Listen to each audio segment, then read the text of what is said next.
so I snuck out of the house. I got in the dude's car, and I'm telling you, it is just as real as I'm going to tell you right now. I wish you were there to experience it. He was like, man, you ever been in one of these? I was like, no. And I'm old enough, and I'm tough enough. I'm ready. But I don't know about no Jason. I didn't know about Michael. I didn't know about all of them because I just didn't know. He pulls me up to this old, decrepit house.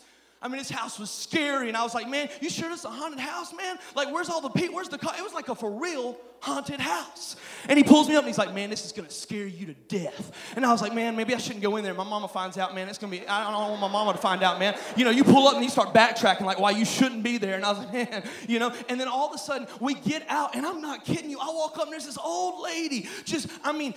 Man, her alone scared me to death. And it was this old lady. She was in the front. She was like, I can't do the voice, but she was like, trick or treat, trick or treat. I was like, somebody shoot her. I ain't going in the house, man. The old lady got issues, dude. I'm telling you, she on crack, bro. She's on crack. That old lady gets a hold of me, I'm dead. We get in this place, man. I'm not kidding you. Now y'all might think this is weird, but oh well, I'm gonna tell you as is. I'm a grown man. I probably should have been walking like this, like behind him. And usually, I guess guys and girls kind of go, and you kind of like go as a group. Well, man, it was him and me. And when I walked in this dark room, bro, I ain't no grown man. Yeah, I'm a grown man, but I really ain't. I was hugging on his. I was like all up on his hips. Now, I know it looks funny, don't it? But I was like, no. He's like, man, get off me, bro. Come on. I'm like, no, you ain't going nowhere. Like, and I'm holding on this dude, a grown man, and now listen, I'm walking through as slow as I can. I'm like, man, please, my head's down. I'm like, please, man, please don't leave me. Please don't leave me. He's like, man, get off of me. And I'm like, no, you leave me, dude. You don't need no chainsaws. I will kill you, bro. Don't leave me, man. So we come to this one room, right?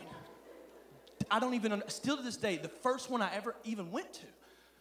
We come to this one room. Now, some of y'all might know people like Jason and all. I didn't get to see all that. And these dudes crank up these machines. Well, here's the deal. You have to walk down the wall and slide like this because they're just swinging them. They're swinging them. And if you don't walk down the wall like this, it's like, I was freaked. So I look at this room, and he's like, man, we got to go down. He goes, I ain't fixing to slide down the wall. I'm going to duck underneath them. And I was like, wow. I'm thinking, well, they ain't going to hit him, you know. So like, they ain't going to really hit this dude.